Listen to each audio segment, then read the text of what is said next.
जमलेल्या माझ्या तमाम हिंदू बांधवांनो, भगिनींनो आणि मातांनो,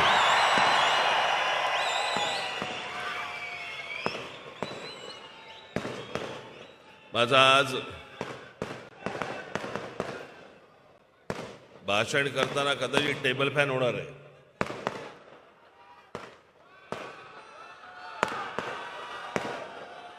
काय आलं? काय आलं?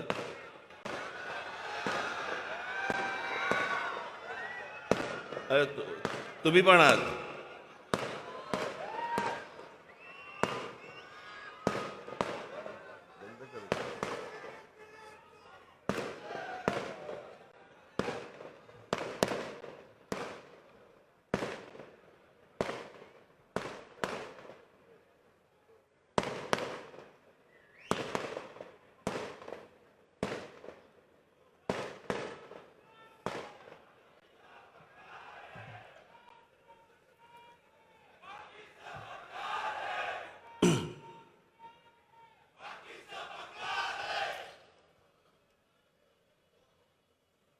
आता व्यासपीठाजवळ येत असताना मला अग्निशामक दलाचा बंब दिसला.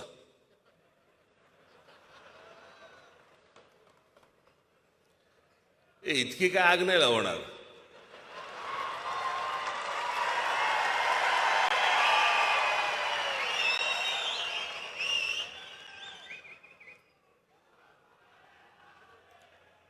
आज दुपारी मी बसलो असताना मला एका पोलीस अधिकाऱ्यांचा फोन आला आणि त्यांनी मला सांगितलं की आपण किती वाजता निघणार आहात. म्हटलं का हो? नाही म्हणे काही छोटक फुटक काही संघटना तुमचा ताफा अडवण्याचा प्रयत्न करणार आहेत. म्हटलं माझा?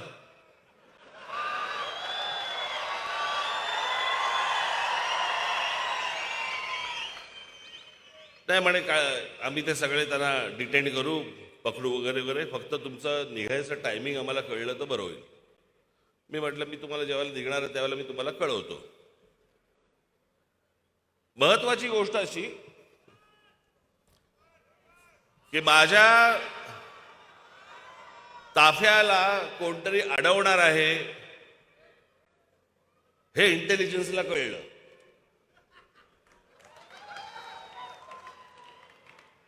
पण पवार साहेबांच्या घरी एसटीचे लोक जाणार आहेत हे इंटेलिजन्सला नाही कळलं.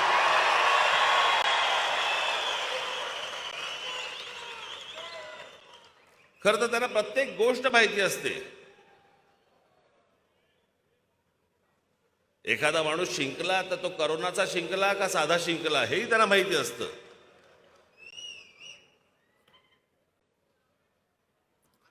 असो, पण आज ही जाहीर सभा घेण्याचं प्रमुख कारण काय? सभा का घेतोय मी आज?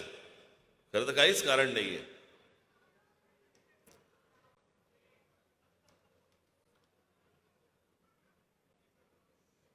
गुढीपाडव्याची सभा झाल्यानंतर अनेकांनी जे आपापले तारे तोडले,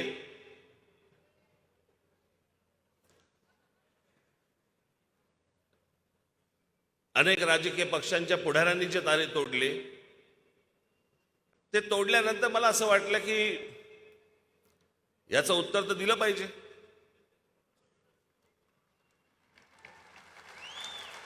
पण मला पत्रकार परिषद घेऊन याचं उत्तर द्यायचं नव्हतं. आणि याचं एकमेव कारण असं होतं की पत्रकार परिषद घेतली जर असती मी,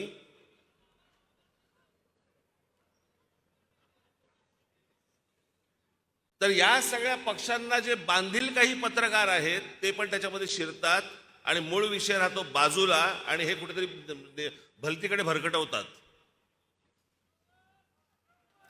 आणि मला तो भरकटवून द्यायचा नव्हता.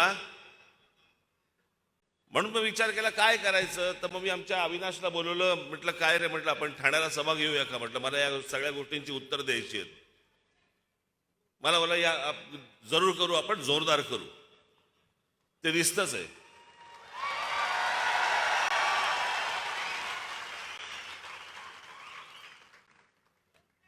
मला कोणीतरी मगाशी एक दाखवलं की आत्ताची ही सभा महाराष्ट्रात काही ठिकाणी विजेच्या प्रश्नासाठी म्हणून वीज नाही म्हणून थांबवली गेली आहे की तिकडे दाखवत नाहीयेत. काय मूर्ख माणसं आहेत हल्ली, सगळं मोबाईलवरती दिसतं.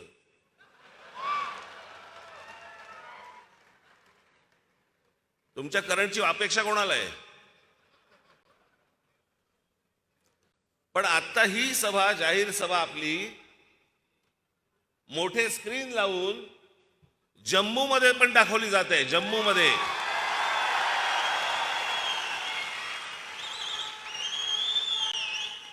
अनेक राज्यांमध्ये ही सभा दाखवली जात आहे.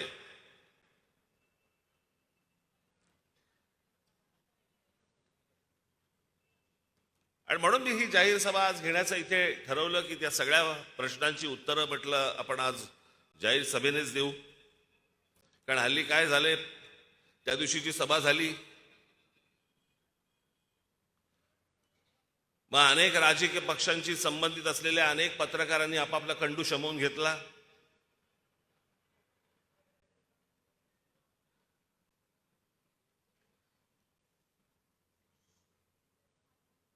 आणि मग वाटेल ते भारतीय जनता पक्षाची स्क्रिप्ट होती,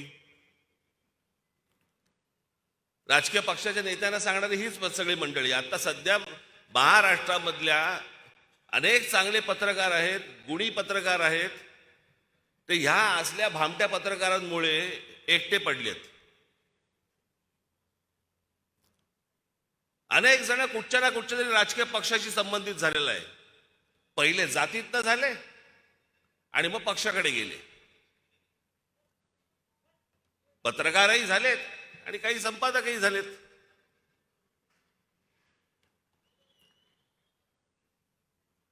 आणि त्याच्यामुळे आपण काही बोललं की फक्त टीका करायची. टीका म्हणजे काय, तर त्या राजकीय पक्षांच्या नेत्यांचं जे म्हणणं आहे ते यांनी खरडायचं.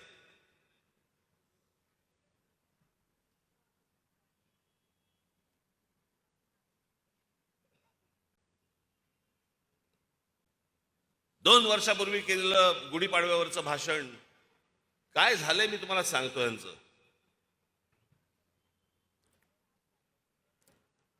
मी एके दिवशी माझे मित्र आशुतोष गोवारीकर यांचा लगान चित्रपट आला होता आणि त्या लगान चित्रपटाच्या नंतर त्यांचा स्वदेश चित्रपट आला होता. तो स्वदेश चित्रपट मी पाहायला गेलो. मला आशुने बोलवलं.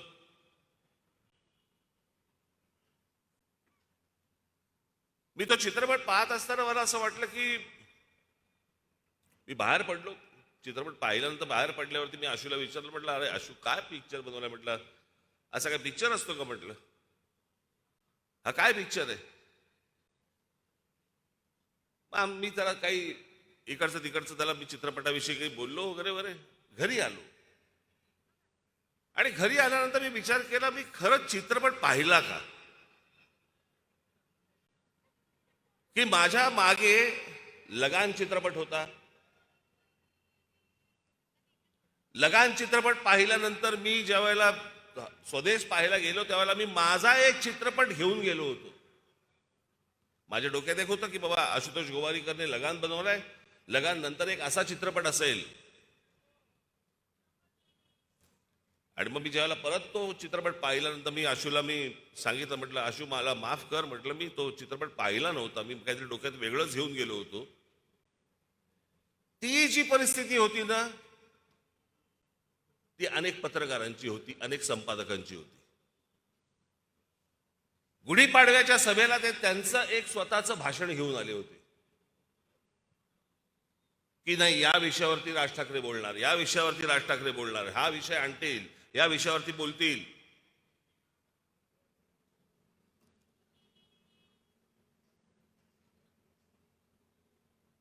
तीन वर्षापूर्वीच्या गुढीपाडव्याच्या सभेला नाही का ते नरेंद्र मोदींवरती बोलले होते.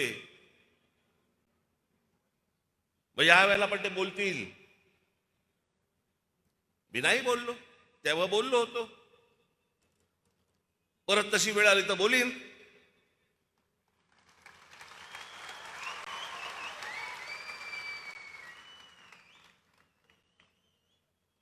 इतरही विषय आहेत, तुमचेही वाभाडे काढायचे आहेत मला.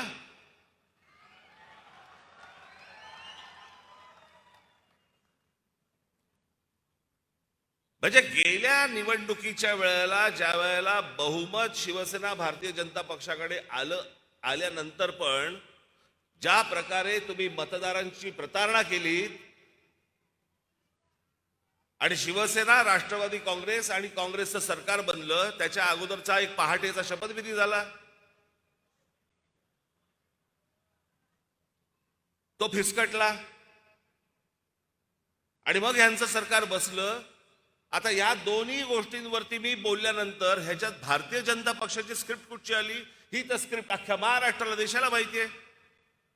ते विसरले होते, फक्त आठवण करून दिली मी.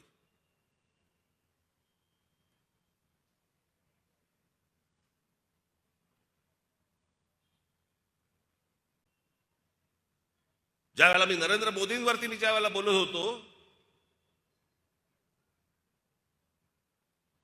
त्यांच्या भूमिका काही मला नाही पटल्या, उघडपणे बोललो. आता हे सांगतायत की मला म्हणे ईडीची नोटीस आली म्हणून मी ट्रॅक बदलला. मी नाही ट्रॅक बदलला, मला नाही लागत ट्रॅक बदलायला.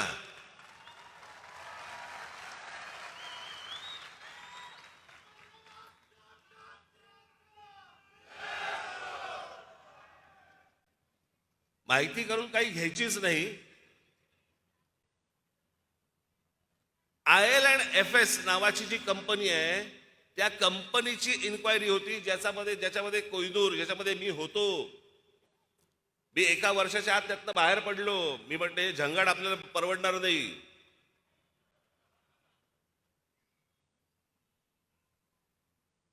म्हणजे व्यवसाय नाही करायचा का कोणी? आणि त्या कंपनीची जी इन्क्वायरी निघाली त्याच्यातनं मला ती नोटीस आली होती आणि मी ती नोटीस आल्यावरती ईडीच्या कार्यालयात गेलो.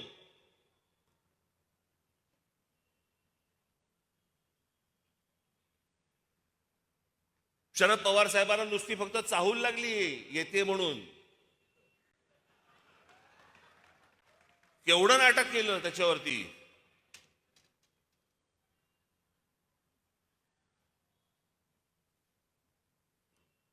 आणि जर या हाताने जर काही पापच केलेलं नाहीये, नोटीसी कोणत्या पण येऊ देत, त्या राजकीय असू देत नाही तर कायदेशीर असू देत, भीक नाही हलत मी त्याला.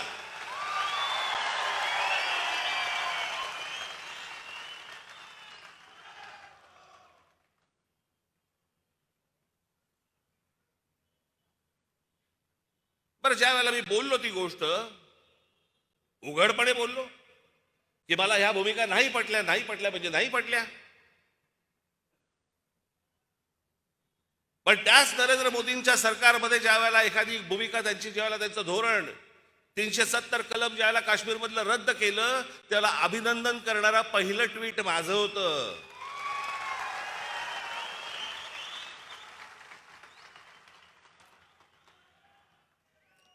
नरेंद्र मोदींसारखा पंतप्रधान या देशाला मिळावा असं बोलणाऱ्या या देशामधला पहिला माणूस मी होतो. त्याच्यानंतर बाकीचे बोलले आहेत. ज्या वेळेला मी एखादं स्वप्न ज्या वेळेला एखाद्या पंतप्रधानाकडनं पाहतो, 30 वर्षानंतर म्हणजे राजीव गांधींच्या नंतर एका व्यक्तीच्या हातामध्ये या देशामधलं पूर्ण बहुमत आल्यावरती या देशामध्ये कोणकोणत्या गोष्टी व्हायला पाहिजे होत्या, ज्या मी माझ्या भाषणांमधनं पण बोललो होतो तेव्हा. आजही माझी तीच मागणी आहे की बाकीच्या गोष्टी सोडा, ज्या झाल्या त्या झाल्या. पण नरेंद्र मोदींना माझं सांगणं आहे, आजही सांगणं आहे, या 2 मागण्या तुम्ही पूर्ण करा. या देशावरती खूप मोठे उपकार होतील. एक म्हणजे या देशामध्ये समान नागरी कायदा आणा.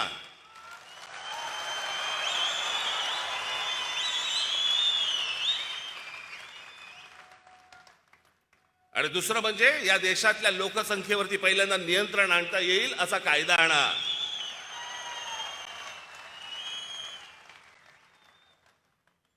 आम्हाला काय आसूया नाहीये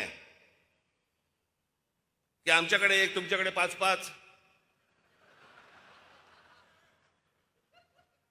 आम्हाला त्याचा नाही त्रास होत.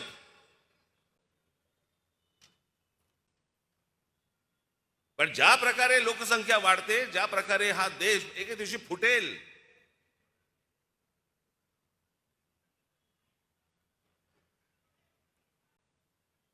पण ह्या काही गोष्टी या देशामध्ये होणं गरजेचे आहेत, आवश्यक आहेत.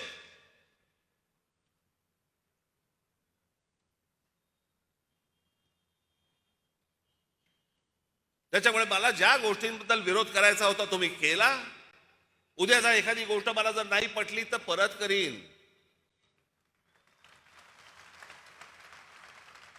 परंतु विनाकारण आपलं उठले, भाषणाला उठले आणि उगाच विरोध करायचा नाही. आता तुम्ही चिखल खाल्लाय, तुम्ही शेड खाल्लाय, आता तुमच्यावर.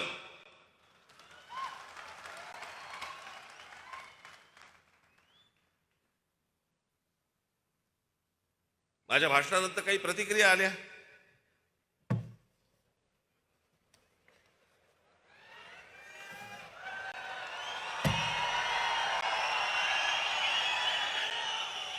म्हटलं विसरायला नको.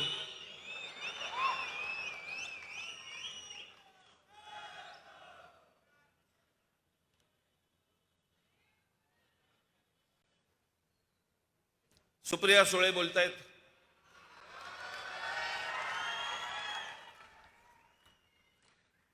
लाव रे तो व्हिडिओ म्हणणारे एका नोटीशीने बदलतील याचं मला आश्चर्य वाटतं. म्हणजे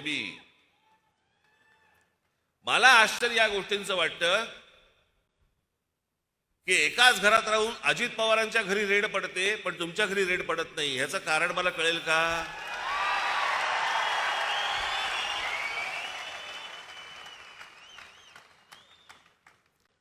कारण इकडे महाराष्ट्रात कसं आहे, एक एक जण पोहोचवला की पवार साहेब मोदींची भेट घेतात पुढचा माणूस सांगायला.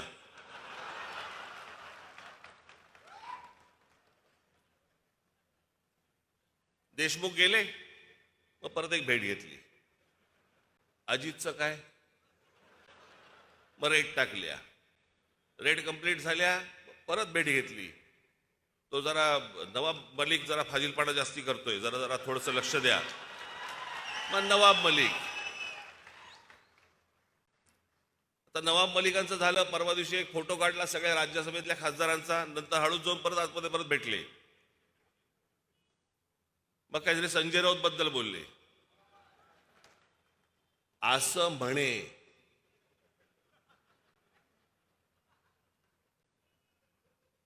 आत काय बोलले माहित नाही. मी त्यांच्या वाढदिवसाच्या भाषणाच्या वेळेला बोललो होतो की पवार साहेब खुश झाले म्हणजे भीती वाटायला लागते. आज पवार साहेब संजय राऊत वरती खुश आहेत.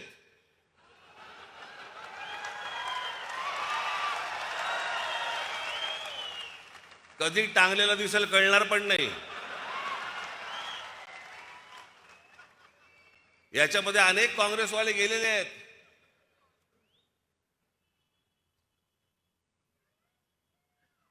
आणि उशिरा समजतं की तेव्हा ते वागले होते, ते बोलले होते, ते आज लागलंय.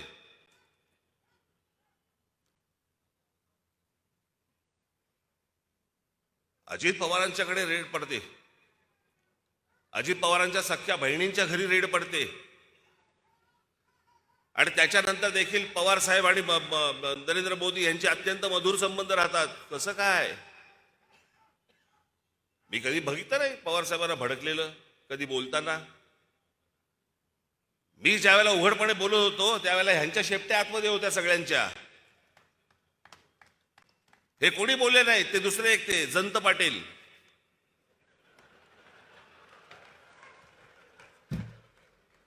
बघा ते जयंत पाटील काय म्हणतायत.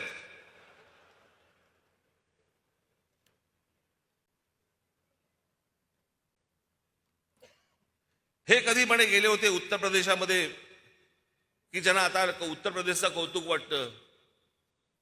जयंत पाटील, माझं भाषण नीट ऐका.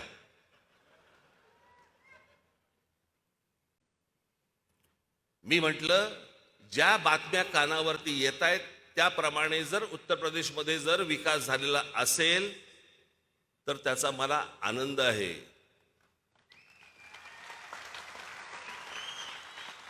माझी भाषा काय आहे? जर तरची भाषा आहे. ज्या बातम्या माझ्या कानावर येत आहेत तसा जर विकास झाला असेल तर तुम्हाला आठवत असेल तर गेल्या 2014च्या लोकसभा निवडणुकीच्या वेळेला मी सतत सांगत होतो की पंतप्रधान नरेंद्र मोदी उद्या ज्यावेळेला नरेंद्र मोदी जेव्हा पंतप्रधान होतील ते झाल्यावरती त्यांनी उत्तर प्रदेश, बिहार आणि झारखंड या 3 राज्यांकडे लक्ष द्यावं, त्या 3 राज्यांचा विकास करावा. या 3 राज्यांमधनं बाहेर पडणारी माणसं जी महाराष्ट्रामध्ये येत आहेत, महाराष्ट्र यांचं ओझं सहन करू शकत नाही.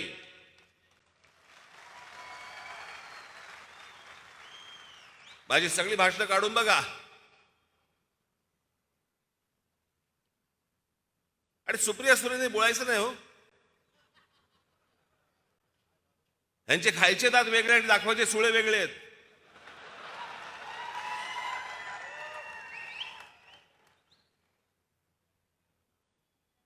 जयंत पाटील, आता जयंत पाटलाला काही सांगा, चकित चंदू.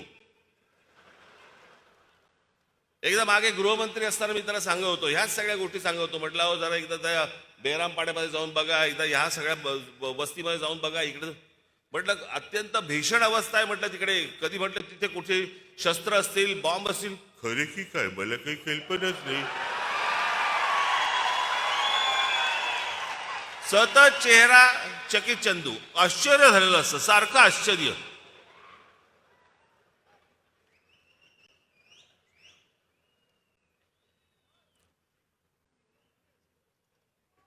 संपलेल्या पक्षाबद्दल मी काय बोलणार. संपलेला पक्ष, अरे येऊन बघा, हा काय संपलेला पक्ष आहे का.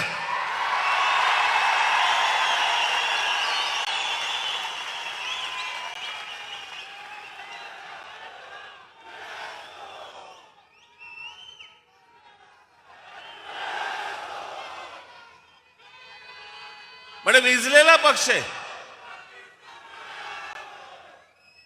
महाराष्ट्र नवनिर्माण सेना म्हणे विजलेला पक्ष आहे. जयंतराव, हा विजलेला पक्ष नाहीये, हा समोरच्यांना विझवत जाणारा पक्ष आहे.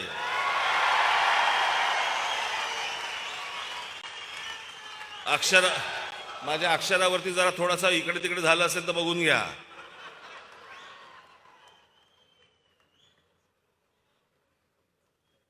हे काय मला सांगताय, यांचा मतदारसंघाबाहेर कोणी हुंगून विचारत नाही.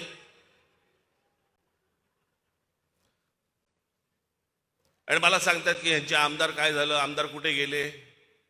राष्ट्रवादी काँग्रेस हा निवडून येणाऱ्या आमदारांचा, उमेदवारांची मोळी आहे. ती निवडून येणाऱ्या जे लोक असतात त्यांना एकत्र करून बांधलेली मोळी आहे. त्याची रस्सी फक्त पवार साहेब आहेत. ही माणसं कुठच्याही दुसऱ्या पक्षामध्ये गेली की निवडून येतील.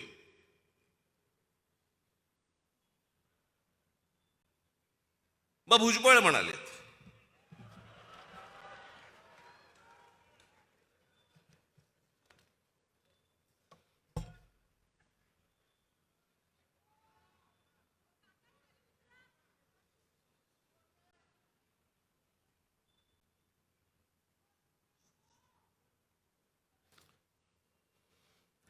भुजबळ म्हणतायत त्यांनी माझ्यावरती टीका केली हे खरं आहे. मीही मोदी बीजेपी विरोधात बोलत होतो, त्यामुळे मला जो त्रास सहन करावा लागला तो मी सहन केला, पण त्यासाठी मी माझा मार्ग बदलला नाही. अच्छा,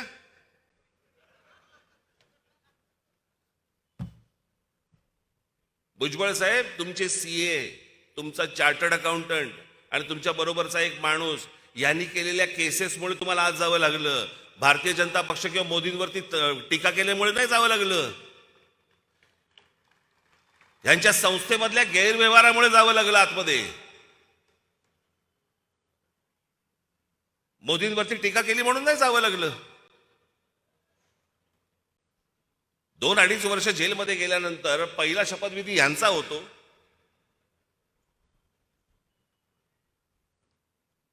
बरं, सगळेजण सांगतायत संपलेला पक्ष आहे, त्याच्यावर काय बोलणार, तरी बोलतायत. रकानेच्या रकाने भरतायत, रकानेच्या रकाने लिहितायत.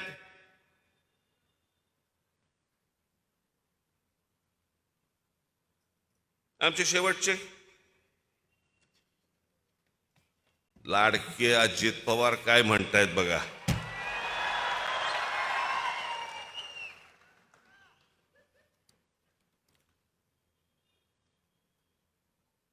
त्यांचा एक आवडता शब्द आहे पठ्ठ्या. यांना काय म्हणे, भोंगे आत्ताच दिसले का म्हणे, आत्ताच सुचले का, याच्या अगोदर काय म्हणे झोपा काढत होतात का. अजित पवार, मी कधी कधी कुठची गोष्ट बोललोय ना, हे मला नीट आठवतंय. आणि तुमच्या फक्त माहितीसाठी म्हणून मी 3 व्हिडिओज आणलेत.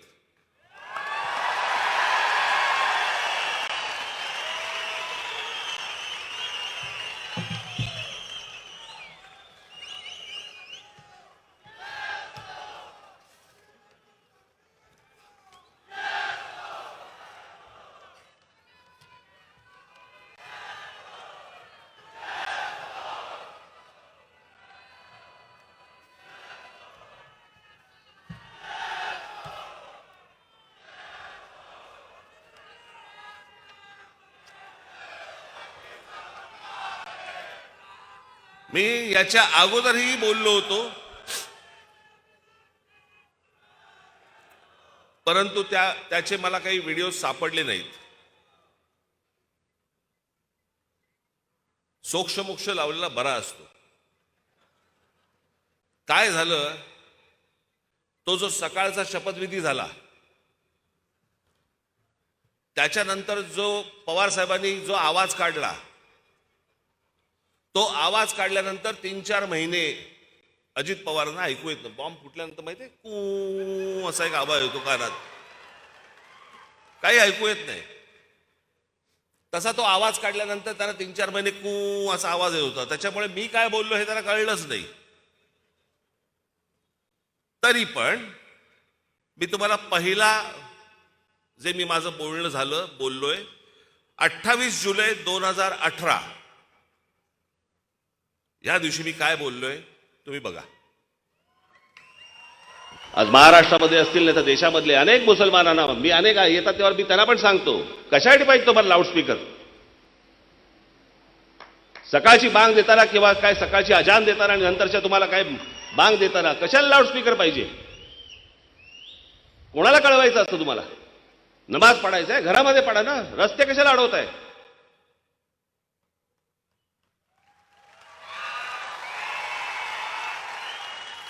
1 ऑगस्ट 2018 फक्त सायलेन्स होऊन आम्हाला आणि मग मशिदीवरचे जे लाऊडस्पीकर लागतात जे त्या दिवशी मी त्या औरंगाबादला गेलो संध्याकाळच्या वेळेला, तर मला असं वाटलं की बांगेची कॉन्सर्ट सुरू आहे. सगळ्या ठिकाणून आपले जोरजोरात चालू आहे ते सगळं. त्यांचं त्यांना काय बांग मारायची काय, त्यांना अजान पडायचंय किंवा काय करायचंय तुमचं तुम्ही करा ना. लाऊडस्पीकर कशाला लागतोय. आणि हे 12 महिने 24 तास चालू आहे. इथे फक्त गणेशोत्सवासाठी तुम्हाला 10 दिवस मागतायत. मग 10 दिवसामध्ये तुम्हाला सगळ्या परवानग्या बिरवानग्या लागतात. त्याला अडखटी आणताय तुम्ही.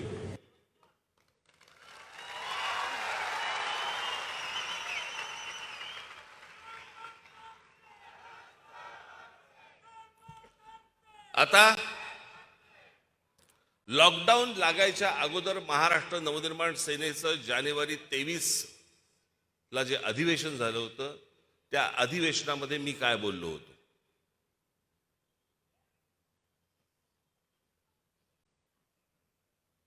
धर्म प्रत्येकाने आपापल्या घरामध्ये ठेवावा आणि त्याच्यासाठी मशिदींवरचे जे लागणारे भोंगे आहेत हे भोंगे देखील तितकेच बंद झाले पाहिजे. हे तेव्हाच मी बोललो होतो.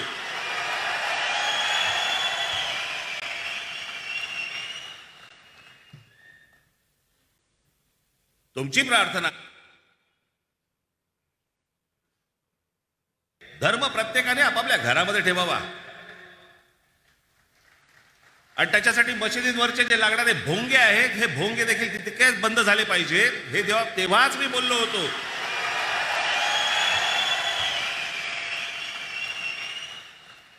अजित पवारांना ऐकू नाही आलं. तुमची प्रार्थना आहे बंद कर आता. मी याच्या आधीही बोललो, ऐकू नाही आलं. लॉकडाऊनच्या काळामध्ये कान साफ झाला असणार.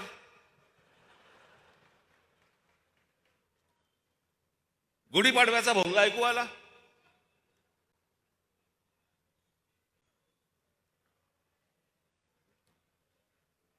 बरं, मी चुकीचं काय बोललो? या मशिदींवरच्या भोंग्यांचा अख्ख्या देशाला त्रास होतोय. ह्याच्यामध्ये धार्मिक विषय कुठे आहे?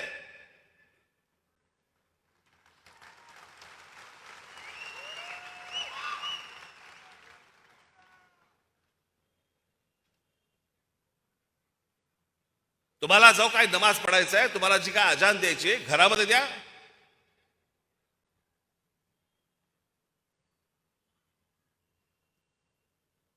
शहरांचे रस्ते कशाला अडवताय?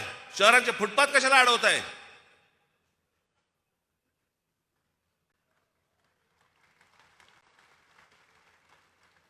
प्रार्थना तुमची आहे,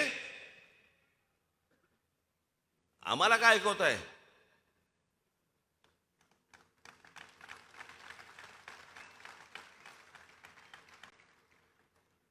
आणि जर सांगून जर समजा तुम्हाला समजत नसेल की हे भोंगे खाली उतरवा, तुम्ही आम्हाला विनाकारण त्रास देऊ नका, हे जर नीट सांगून समजत नसेल तर तुमच्या मशिदीच्या बाहेर आम्ही हनुमान चालीसा लावणार म्हणजे लावणार.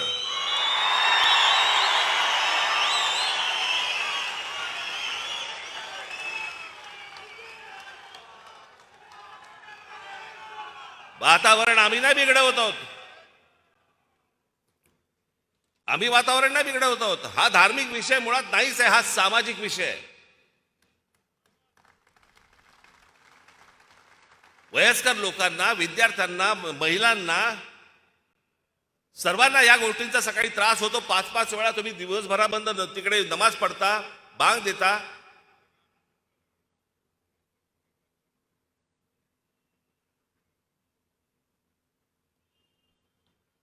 एक तर सगळे बेसूर असतात,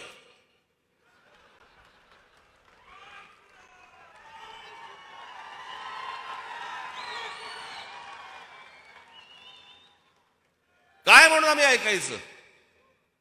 रस्त्यावरती घाण झाली तर आपण रस्ता साफ करतो, फुटपाथवरती घाण झाली तर आपण फुटपाथ साफ करतो. मग जर कानाला त्रास होत असेल तर भोंगे खाली उतरवलेच पाहिजेत.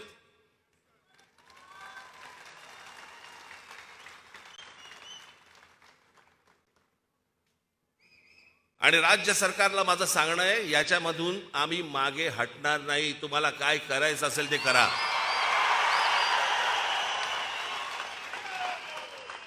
या गोष्टीचा एकदा सोक्षमोक्ष हा लागलाच पाहिजे. ज्या देशांमध्ये तुम्हाला तिथे बंदी आहे, अनेक परदेशामधल्या देशांमध्ये बंदी आहे, निमूटपणे ऐकता ना तिकडे.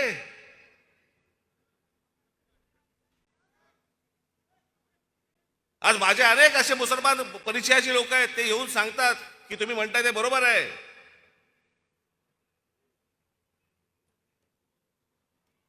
असा कोणता धर्म आहे जो दुसऱ्या धर्मीयांना त्रास देतो?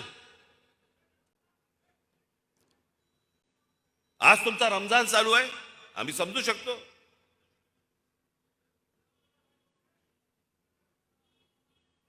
आमचाही गणपती उत्सव असतो, नवरात्र उत्सव असतो.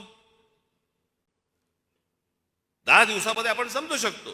तरीही तो लाऊडस्पीकर कमीच लावला पाहिजे, तो भाग वेगळा.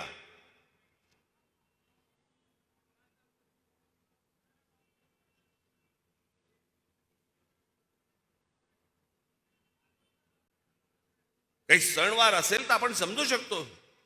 हे 365 दिवस ज्यावेळेला तुम्ही हे लाऊडस्पीकर मधनं ह्या गोष्टी तुम्ही ऐकवता, कशासाठी, कोणासाठी?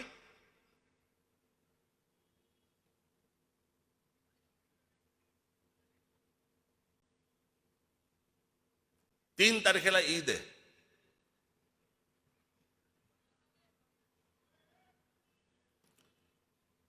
माझी राज्य सरकारला, गृह खात्याला माझी विनंती आहे की कुठचीही तेढ, कुठचीही दंगल, कुठच्याही गोष्टी आम्हाला निर्माण करायच्या नाहीत. आम्हाला त्याची इच्छा देखील नाही. महाराष्ट्राचं स्वास्थ्य आम्हाला बिघडवायचं नाही.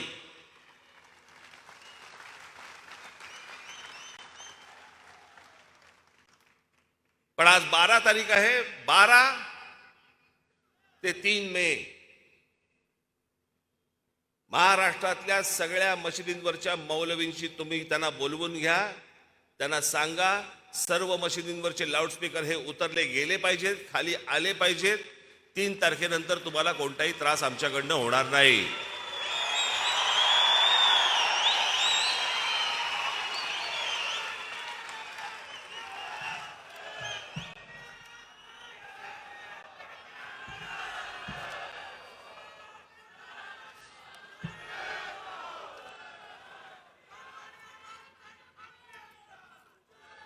जुलै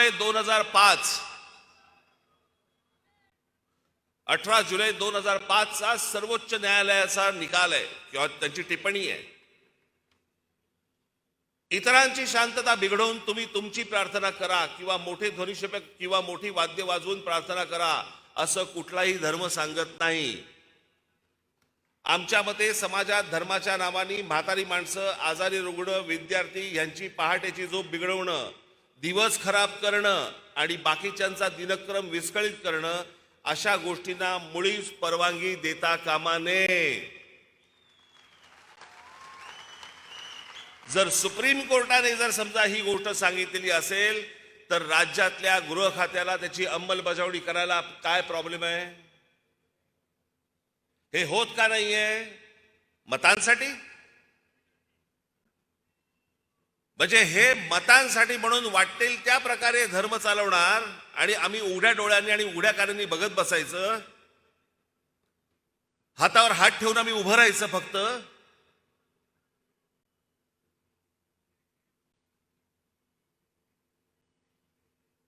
आणि हा देशभर त्रास आहे.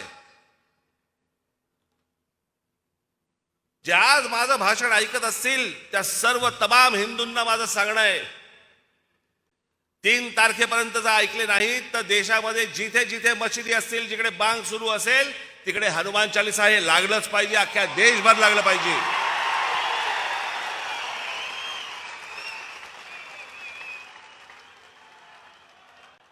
आम्हाला काय त्रास होतो तो एकदा त्यांना होऊ देत.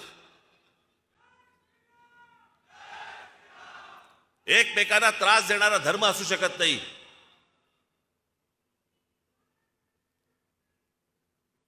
आणि ह्याच्यावरती ह्यांची बाजू घेणारे हे इकडचे ते आवाड,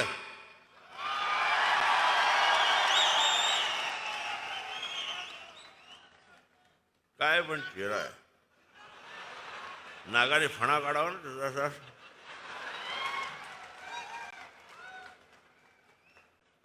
आता उद्या काहीतरी बोलेलच, डसू शकतो, बिसू शकतो वगैरे वगैरे. ये शेपटा धरतो, गरगर फिरवतो, फेकून देतो.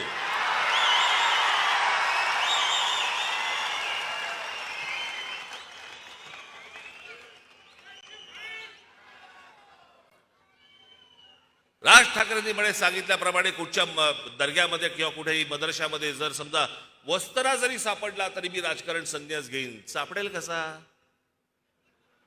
दाढी करतच नाहीत.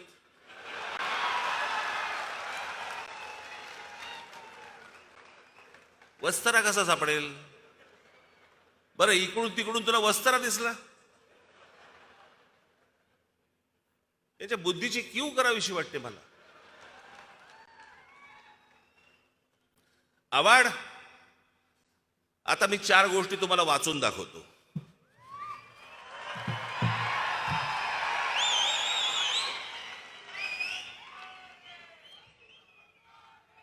24 ऑगस्ट 2001, नीट ऐका आम्ही काय बोलतोय ते. 24 ऑगस्ट 2001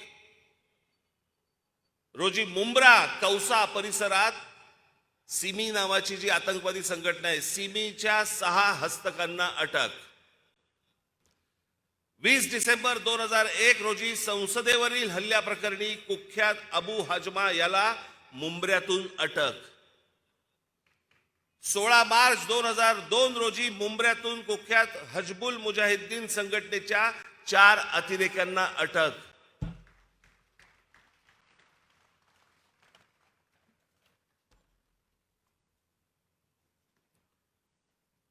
कोणा एका नेत्याच्या हत्येचा कट रचल्याप्रकरणी 3घांना अटक.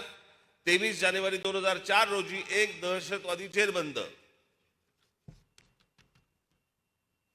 गुजरात पोलिसांच्या चकमकीत ठार झालेली इशरत जहां शेख ही देखील मुंबऱ्यात राहत होती. 2016 मध्ये ताब्यात घेतलेला आयसिसचा हिंदुस्थानातील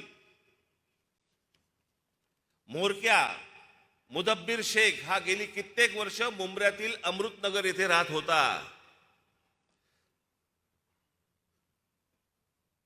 17 एप्रिल 2003 रोजी लष्कर-ए तोयबाच्या 2 अतिरेक्यांना अटक. 16 मे 2003 रोजी मुंब्रा येथूनच मुलुंड बॉम्बस्फोट प्रकरणी मोहम्मद नईमुद्दीन या व्यावसायिकाला अटक.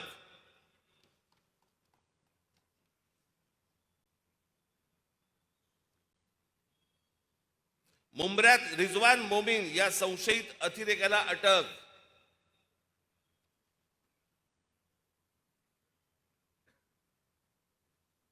सव्वीस जानेवारी 2019 मध्ये मुंब्रा येथील तलाह उर्फ अबू बकार हनीफ पोत्रिक याला दहशतवाद विरोधी पथकाने अटक केली. हे सगळे मुंब्र्यातले आहेत जिथून आवाड निवडून येतो.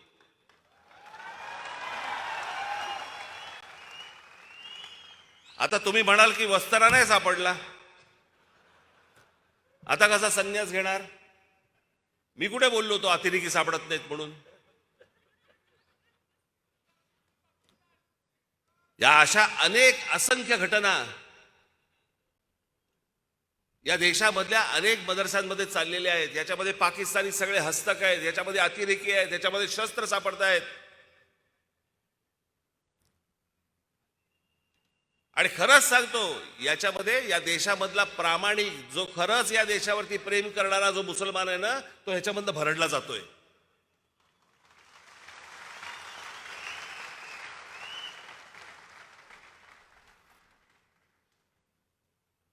हे आमचे सलीम मामू शेख बसले इथे. सलीम मामा उभा राहा.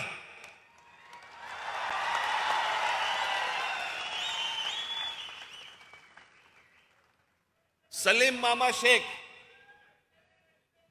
याच्या मतदारसंघामध्ये 95% हिंदू लोक राहतात, पण सलीम निवडून येतो.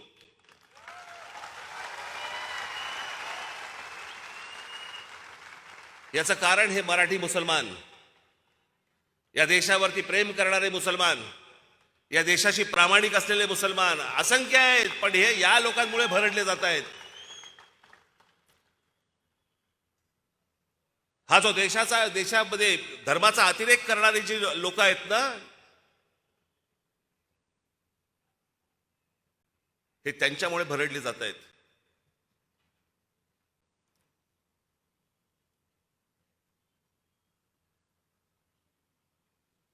याच्यापेक्षा वेगळी अजून काय भूमिका असावी मला जरा सांगा.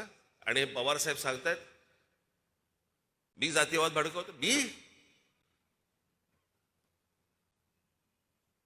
बरं, पवार साहेबांनी सांगावं, राष्ट्रवादी काँग्रेसने सांगावं राज ठाकरे त्याची भूमिका बदलतो म्हणून. राष्ट्रवादी काँग्रेसने बोलावं.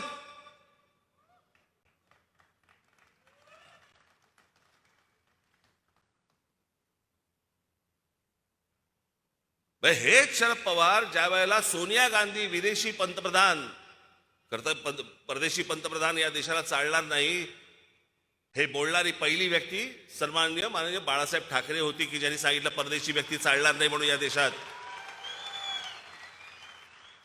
आणि मग तो धागा पकडून पवार साहेबांनी काँग्रेसमधनं बाहेर पडले की विदेशी पंतप्रधान आम्ही मान्य नाही करणार म्हणून. 99 ला बाहेर पडले, सोनिया गांधी नकोत म्हणून बाहेर पडले. निवडणुकांचा निकाल लागला आणि परत काँग्रेस बरोबर गेले आणि मला असं वाटतं कृषी मंत्री झाले. 2 महिन्यात भूमिका बदलली. अशा तर असंख्य सांगता येतील अशा की जिकडे पवार साहेबांनी भूमिका बदलल्या. हे काय मला सांगतायत मी कोणती भूमिका बदलली?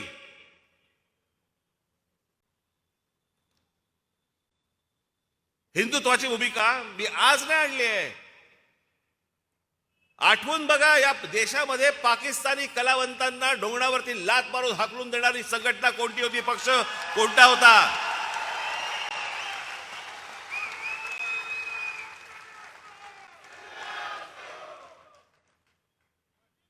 चित्रपटामध्ये पाकिस्तानी कलावंत घाल तर याद राखा, हे प्रत्येक प्रोड्युसरला नोटीस कोणाकडनं गेली होती? जे आपल्याकडे येऊन गाणी गात होते, आपल्याकडे येऊन चित्रपटामध्ये काम करत होते, या सगळ्यांना ज्यांनी हाकलून दिलं तो माझा महाराष्ट्र सैनिक होता.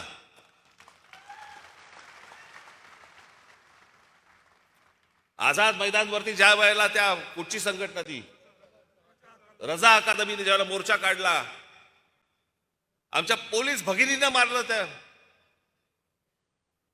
घोळका घोळका करून त्या पोलीस भगिनींना आतमध्ये घ्यायचे.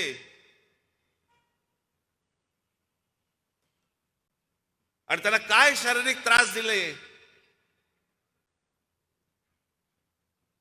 हे आमचे इथे पत्रकार आहेत सगळे, यांच्या गाड्या फोडल्या, जाळल्या, आमच्या पोलिसांना मारलं,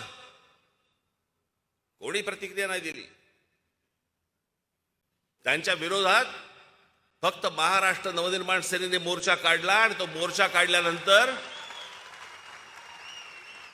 तिथे जो मुंबईचे पोलीस कमिशनर होते त्यावेळेला आरोप पटनायक हे आले आणि ते आमच्या पोलिसांवरतीच डाफरायला लागले. समोरून ते हल्ला करतायत आणि हे सांगतायत, पोलिसांना सांगतायत नाही हल्ला नाही करायचा, त्याला मारायचं नाही, त्याला कुठची गोष्ट करायची नाही. तो मोर्चाच मुळात काढला होता आरोप पटनाईकना मुंबईच्या पोलीस कमिशनर पदावरनं काढून टाकण्यासाठी म्हणून. आणि तो मोर्चाच इतका ताकदवार होता की सरकारला निर्णय घ्यावा लागला आणि आरोप पटनाईकना मुंबई पोलीस कमिशनर पदावरनं काढून टाकण्यात आलं. हा काढलेला मोर्चा हा आमचा होता. अगोदरच्या गोष्टी जर समजा हे विसरून गेले असतील तर आठवण करून देतो.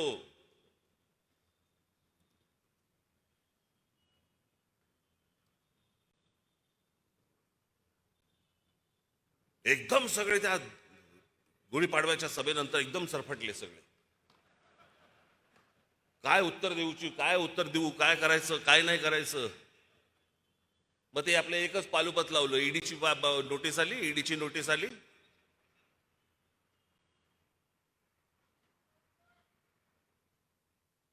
परत आली तर परत जाईल. तुम्ही जाताय का? नुसत्या फक्त प्रॉपर्टी अटॅच केल्या तर शिव्या द्यायला लागले पत्रकार परिषदेत.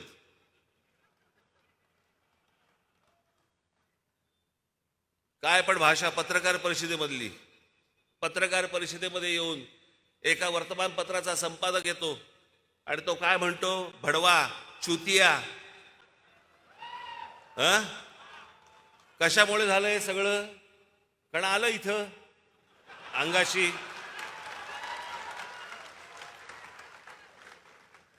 हे कुठचे आहेत तेच कळत नाही. हे शिवसेनेचे आहेत का राष्ट्रवादीचे आहेत? ह्यांच्यासाठी एक फार छान शब्द आहे. आमच्या आजोबांनी फार छान शब्द काढला होता असल्या वृत्तीच्या लोकांसाठी. हे सगळे लवंडे.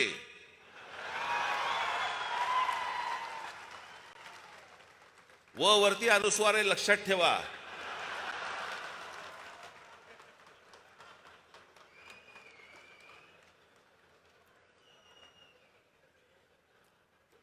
म्हणजे काय तर आपल्याकडे पूर्वी जेवायला पत्रावळी असायची आणि मग ती एक द्रोण असायची. त्या द्रोणेमध्ये वरण टाकलं, आमटी टाकली की ती तिकडे पण लटकते. मग ती लवंडे जिकडे म्हणून ते लवंडे. शिवसेनेकडनं पडलं की शिवसेनेकडे लवंडे, राष्ट्रवादीकडनं पडलं की राष्ट्रवादीकडे लवंडे. ती असे लवंडे.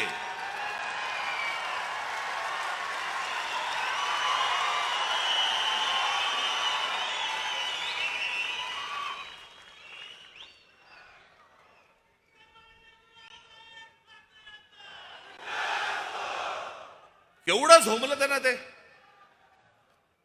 मी जे पवार साहेबांबद्दल जे बोललो की जातीयवाद जो आला महाराष्ट्रामध्ये, जात होतीच. असंख्य वर्ष, अनेक हजारो वर्ष जात आहे या देशामध्ये, या महाराष्ट्रामध्ये. प्रत्येक जातीला, प्रत्येक जातीतल्या माणसाला आपापल्या जातीबद्दल अभिमान होता. 99ला ज्या वेळेला राष्ट्रवादी काँग्रेसचा जन्म झाला, तो जन्म झाल्यानंतर दुसऱ्या जातीबद्दल द्वेष निर्माण करायला लावला. आमच्या मुलांची माथी भडकवली गेली. इतिहास चुकीचा सांगितला गेला म्हणे. पवार साहेब सांगतायत म्हणे इतिहास चुकीचा सांगितला गेला. मला सांगा ते काय त्या कुठच्या संघटना काढल्यात ना राष्ट्रपतीने, संभाजी बी ग्रेड, सी ग्रेड वगैरे अशा अनेक संघटना त्यांनी काढल्यात. या 99 नंतरच कशा का आल्या?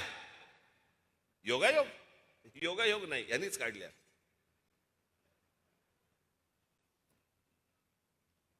तुम्हाला मी शरद पवार साहेबांच्या एक मुलाखत घेतली होती पुण्याला. मी त्याच्यामध्ये हा प्रश्न विचारला होता. आज काढून बघा.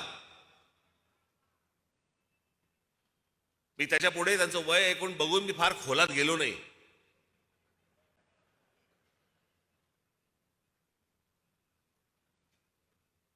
पण शरद पवार साहेब ज्या ज्या वेळेला भाषण करतात राष्ट्रवादी काँग्रेसचा जन्म झाल्यापासून, त्यावेळेला ते काय म्हणतात, हा महाराष्ट्र कोणाचा? शाहू फुले आंबेडकरांचा. मान्यच आहे. पण त्या अगोदर हा महाराष्ट्र सर्वप्रथम जर कोणाचा असेल तर तो आमच्या छत्रपती शिवरायांचा महाराष्ट्र आहे.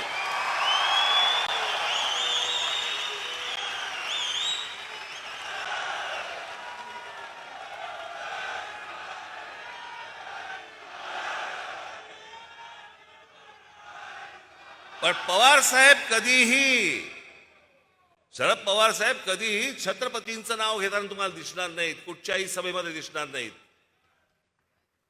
कारण छत्रपतींचं नाव घेतल्यानंतर मुसलमान मतं गेली तर काय करायचं? आणि म्हणून शिवछत्रपतींचं आमच्या कधीही ते नाव घेत नाहीत. शाहू फुले आंबेडकर.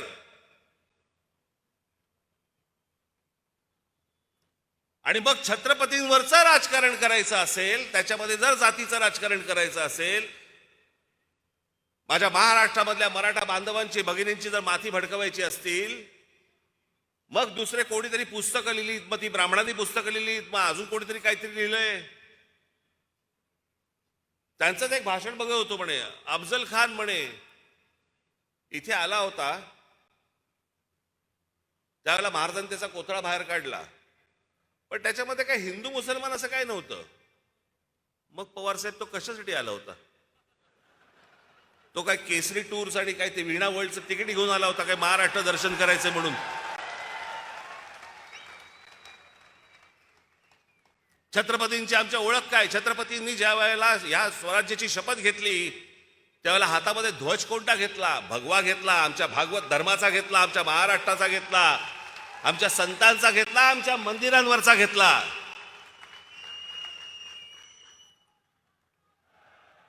ही लढाई तेव्हा कधी तुम्हाला दिसली नाही का की हिरव्या झेंड्याच्या विरोधातला हा भगवा झेंडा? ही लढाई तुम्हाला दिसली नाही? स्वतः शरद पवार साहेब हे स्वतः नास्तिक आहेत, त्याच्यामुळे ते धर्माकडे बघताना नास्तिकतेतनं बघतात.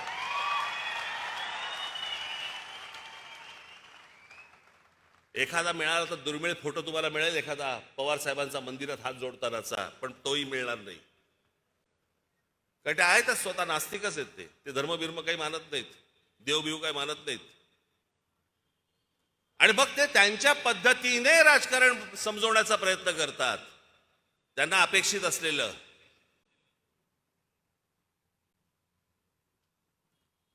आणि मग त्याच्यामध्ये काय, बाबासाहेब पुरंदरे सॉफ्ट टार्गेट आहे. मी सांगितलं तुम्हाला, बाबासाहेब पुरंदरेंनी चुकीचा इतिहास सांगितला. कोणत्या पानावरती कोणत्या ओळीत सांगितला ते तर सांगा ना.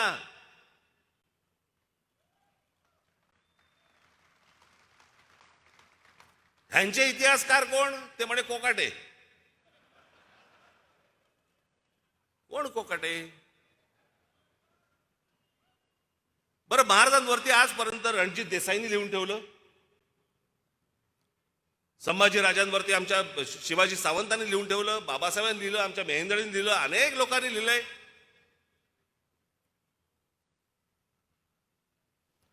प्रत्येकाने आपापल्या पद्धतीने शिवाजी महाराज महाराष्ट्रासमोर आणले.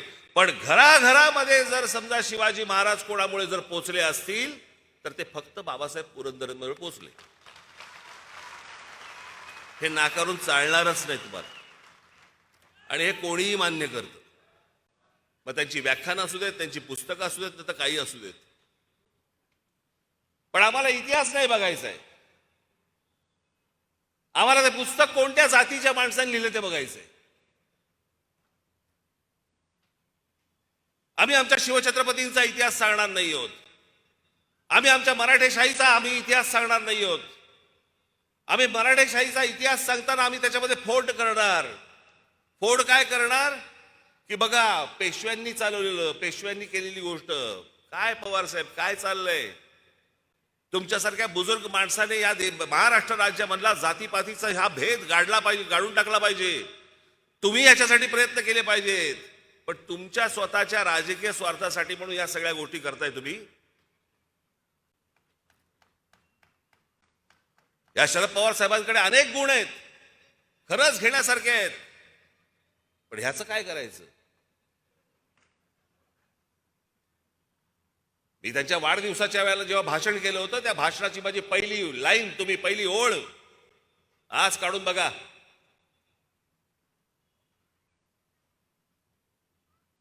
त्यांचा वाढदिवस होता. त्या वाढदिवसाच्या व्यासपीठावर मी बोललो होतो आणि तेव्हा मी म्हटलं होतं की असे अनेक विषय आहेत जे आज मला बोलता नाही येणार, कारण हे व्यासपीठ वेगळं आहे.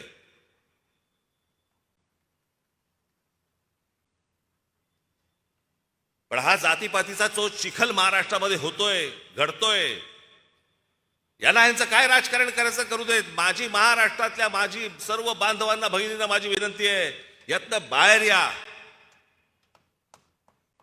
यातनं आपल्या हाताला काही लागणार नाहीये. ही सर्व मंडळी फक्त केवळ तुमचा वापर करून घेतील. कुठे गेलं ते मराठा आरक्षण. लाखाचे मोर्चे निघाले. उन्हा तानाबंद माझे बांधव भगिनी सगळ्या ठिकाणी मोर्चे घेऊन फिरले. काय झालं त्याचं आठवत असेल तुम्हाला. तेव्हा एकटा राज ठाकरे तुम्हाला सांगत होता हे होणार नाही, ह्यांना करायचंच नाहीये, ह्यांना निवडणुकीसाठी फक्त तुम्हाला उचकवायचं होतं.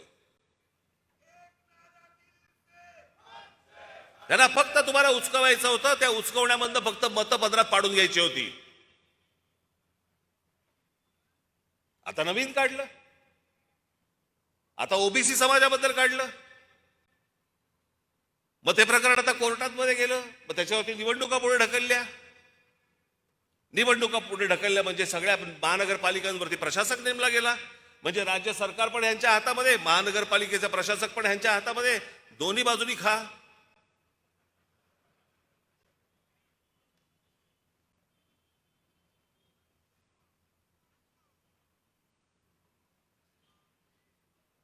काय हा वैभवशाली महाराष्ट्र आपला, काय इतिहास आपला. अहो 125 वर्ष ज्या मराठेशाहीने, त्याला मराठेशाहीच म्हणतात, त्याला पेशवेशाही नाही म्हणत. सगळ्या 18 पगड जातीचे सगळे लोक होते त्याच्यामध्ये. जे आणले होते, जवळ आणले होते, ते आमच्या शिवछत्रपतींनी आणले होते. सगळ्या समाजातला प्रत्येक जातीमधला माणूस हा स्वराज्यासाठी लढत होता. आमच्या शिवछत्रपतींकडनं, आमच्या महाराष्ट्र राज्यातल्या आमच्या संतांकडनं आम्ही घेतलेली शिकवण कुठे गेली. काय चालू आहे, आपण काय करतो आहोत. बरं, हे प्रकरण कॉलेजपर्यंत आलं, हे प्रकरण शाळेपर्यंत गेलं. शाळेमधली मुलं एकमेकांकडे जातीने बघायला लागले. कॉलेजमधली एकमेकांची मुलं जातीने बघायला लागली. अहो हे आमचे पत्रकार बसले, ह्यांच्यामध्ये जातीमध्ये फाटाफूट झालेली आहे.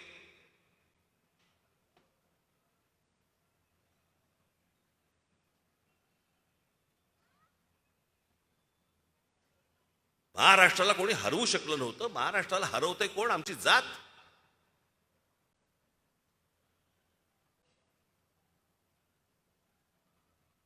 आमच्या राज्यातल्या जाती आम्हाला नष्ट करायला निघाल्यात. अहो जातीतनं बाहेर पडणार नसू तर आपण मराठी कधी होणार, आणि मराठी जर समजा होणार नसू तर आपण हिंदू कधी होणार. कोणत्या हिंदुत्वाच्या गोष्टी घेऊन बसलोय आपण. कसला हिंदुत्व. जे हिंदू मुसलमान फक्त दंग्यामध्ये जो हिंदू होतो तो हिंदू.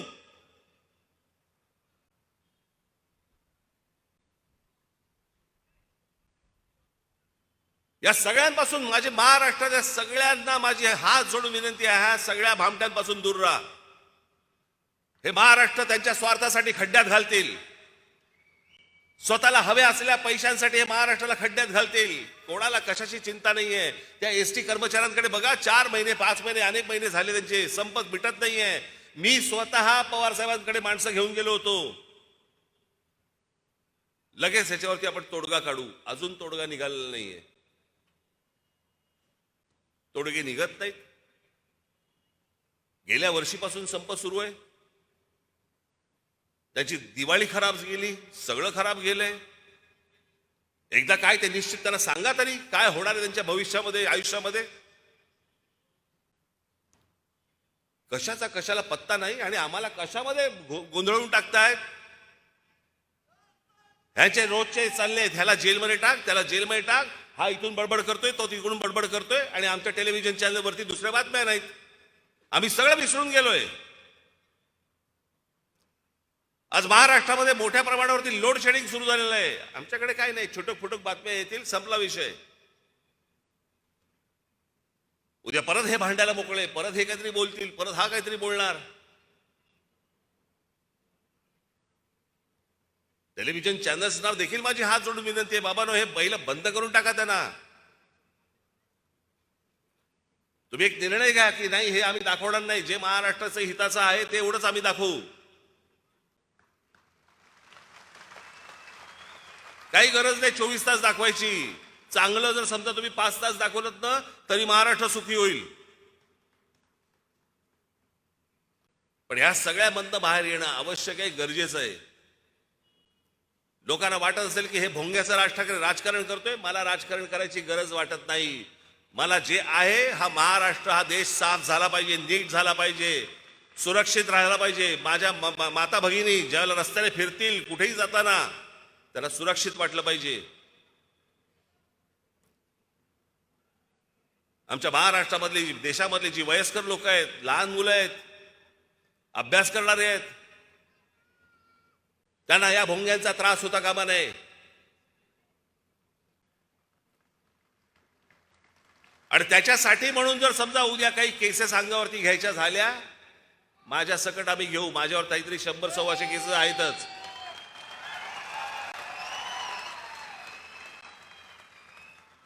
मी मागे म्हटलं होतं ना, अस्वलाच्या अंगावर अजून एक केस आला तर काय फरक पडतो. पण या गोष्टींना भीत नाही. मी जाता जाता फक्त परत एकदा आपल्या सर्वांच्या साक्षीने, जे जे कोणी माझं भाषण ऐकत असतील त्या सर्वांच्या साक्षीने मी सांगतोय, ज्या मुसलमानांना त्यांच्या प्रार्थना करायच्या आहेत, प्रार्थना करा घरात. प्रत्येकाने आपापला धर्म आपल्या घरामध्ये ठेवावा, रस्त्यावरती आणू नये. जेव्हा सणासुदीचे ज्यावेळेला दिवस असतील त्यावेळेला 10 दिवस 15 दिवस आपण समजू शकतो.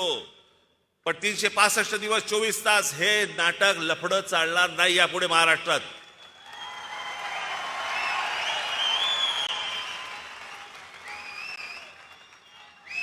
आणि एक गोष्ट सांगतो, आता हनुमान चालीसा सांगितलंय. अजून मी माझ्या पुढच्या भातावातला मी अजून बाण काढलेला नाहीये. तो काढायला मला लावू नका.